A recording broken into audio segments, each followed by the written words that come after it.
चलो आज अपन देखते हैं लेफ्ट लंग। ठीक है, लेफ्ट लंग जो होता है, जब भी अपन कोई भी ऑर्गन उठाते हैं तो ऑर्गन उठाने से पहले जब आपको बताना होगा एग्जाम में, तो एग्जामिनर को सबसे पहले तो अपन को ये बताना होगा कि ये ऑर्गन जो होता है कहाँ पे सिचुएटेड होता है।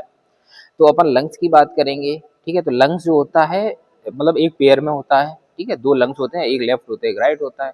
उसके बाद अपन बात करें तो ये कहाँ पर सिचुएटेड होता है वो अपन को बताना रहेगा। तो ये अपने थोरेसिक कैविटी में सिचुएटेड रहता है।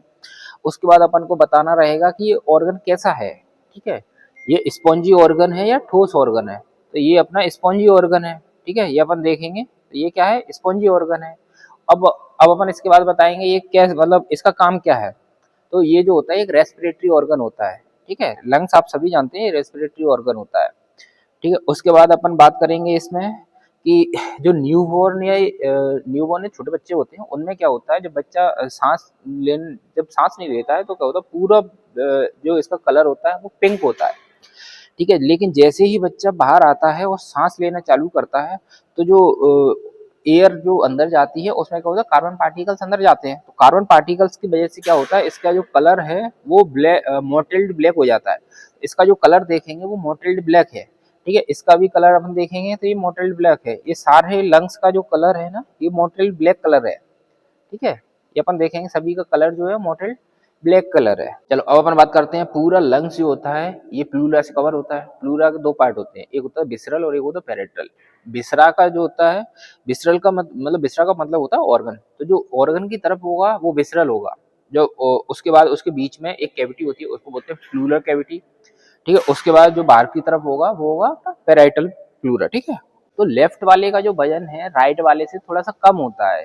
कम क्यों होता है, क्योंकि एक तो इसमें कार्डियक नोच आ जाती है, तो उसकी वजह से भी इसमें थोड़ा सा वजन कम हो जाता है। ठीक है, और इसका जो वजन है वो कितना होता है, अप्रोक्स अगर देखें तो 600 से 700 होता है नॉर्मली। ठीक है, अब सभी बुकों में जो होता है इसका अलग अलग दिया हुआ है। किसी में 650 दिया हुआ है, किसी में 700 दिया हुआ है, कोई कोई बुक तो 550 ही कहती हैं।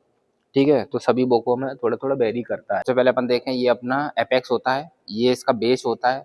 ठीक है, उसके बाद अपन देखेंगे इसके तीन बॉर्डर्स कौन से होते हैं। एक तो ये एंटीरियर बॉर्डर होता है। ठीक है, उसके बाद ये इसका पोस्टीरियर बॉर्डर होता है। जो एंटीरियर बॉर्डर होता है वो थिन होता है। ठीक है, ये इसका थिन बॉर्डर है और ये इसका थिक बॉर्डर है।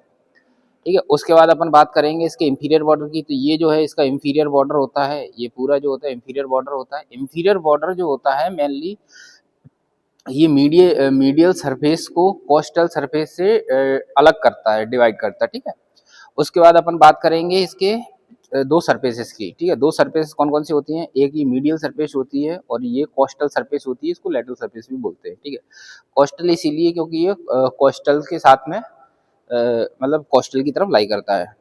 उसके बाद ये मीडियल सरफेस जो है, मीडियल सरफेस को अपन मीडिया स्टीनल सरफेस भी बोलते हैं, क्योंकि ये यहाँ पर जो होता है मीडिया स्टीनल जो होता है वो लाई करता है। ये लेफ्ट लंग है, लेफ्ट लंग का हाई लंग अपन देखें तो ये जो है इसमें ये होती है सुपीरियर पल्मोनरी वेन्स। ये जो दिख रही है ना, ये सुपीरियर पल्मोनरी वेन्स होती है। उसके बाद ये होती है इसकी इंफीरियर पल्मोनरी वेन, ये है इसकी पल्मोनरी आर्टरी।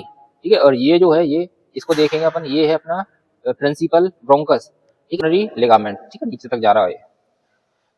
बाकी यहाँ पर अगर देखेंगे आगे की तरफ तो इसमें नर्व का प्लेक्सस होता है। तो जो ये पोस्टीरियर साइड है तो ये पोस्टीरियर पल्मोनरी प्लेक्सस होगा, और ये आगे की साइड है ये, तो जो आगे होगा वो होगा एंटीरियर पल्मोनरी प्लेक्सस। बाकी यहाँ पर लिम्फ नोड्स वगैरह भी होते हैं जो कि नॉर्मली दिखते नहीं है अपन को। चलो अब अपन बात, ये एंटीरियर बॉर्डर था, ये पूरा एंटीरियर बॉर्डर था। एंटीरियर बॉर्डर अपन ने बताया था थिन है। ठीक है, थिन होता है, और उसके बाद इसमें जो ये जो नोच है इसको बोलते हैं अपन कार्डियक नोच। ये कार्डियक नोच जो होती है उसके जस्ट नीचे ये एक इम्प्रेशन होता है, टंग लाइक होता है, इसको बोलते हैं अपन लिंगुला। ठीक है, ये जो है इसको बोलते हैं लिंगुला। और उसके बाद ये जो पोस्टीरियर सरफेस है, पोस्टीरियर सरफेस जो होती है वो थिक होती है और राउंडेड होती है। चलो ये जो अपन ने डायफ्रामेटिक सरफेस देखी थी, ये सरफेस जो होती है ये डायफ्राम पर लाई करती है ऐसे, और लाई करती है। उसके बाद ये जो है ये पूरा आप देखेंगे तो ये सेमी ल्यूनार इन शेप होती है। ये शेप में कैसी है, सेमी ल्यूनार है। ठीक है, और ये डायफ्राम पर लाई करती है। अब अपन देखते हैं इसके फिसर। ठीक है, अब देखो जो लेफ्ट लंग होता है इसमें एक ही फिसर होता है, और राइट लंग होता है उसमें दो फिसर होते हैं। तो जो लेफ्ट लंग है इसमें सिर्फ एक ही फिसर है, ये इसको बोलते हैं ओब्लिक फिसर। ये आप देखेंगे तो ये ओब्लिकली जा रहा है। ठीक है, इसको बोलते हैं ओब्लिक फिसर। और राइट लंग, राइट लंग है, राइट लंग में देखेंगे तो दो फिसर होते हैं। एक तो ये है ओब्लिक फिसर, और एक ये है, इसको बोलते हैं हॉरिजॉन्टल फिशर, ठीक है। जो ऑब्लिक फिशर है ये पूरे लंग में लाई करता है सिर्फ एक्सेप्ट द हाइलम। देख रहे हैं ये सारे इंप्रेशन जो है वो रिब्स के इंप्रेशन हैं, ठीक है। और ये उभार जैसा है, ये क्या बताएगा, ये अपना स्पेस बताएगा, इंटरकोस्टल स्पेस बताएगा, ठीक है। उसके बाद अगर इसमें देखेंगे ऊपर, ये जो एक इंप्रेशन है ये अपना फर्स्ट रिब का इंप्रेशन होता है। ये इंप्रेशन देखेंगे ये अपना फर्स्ट रिब का इंप्रेशन होता है। और इसका जो एपेक्स वाला पार्ट है ये फर्स्ट रिब के 2.5 सेंटीमीटर एबव होता है। अपन बात करते हैं लेफ्ट लंग के लोब्स की, तो लेफ्ट लंग में जो होता है 2 ही लोब होते हैं, ठीक है। इसमें एक ये वाला जो है इसको बोलते हैं सुपीरियर लोब, और ये जो है इसको बोलते हैं इंफीरियर लोब, ठीक है। जबकि राइट वाले में 3 होते हैं, तो सुपीरियर, इंफीरियर और एक मिडिल लोब भी होता है, ठीक है। अब अपन इसके इम्प्रेशंस की बात कर लेते हैं। तो इसके इम्प्रेशंस अपन देखेंगे तो ये जो इम्प्रेशन है लार्ज वाला ये होता है कार्डियक इम्प्रेशन।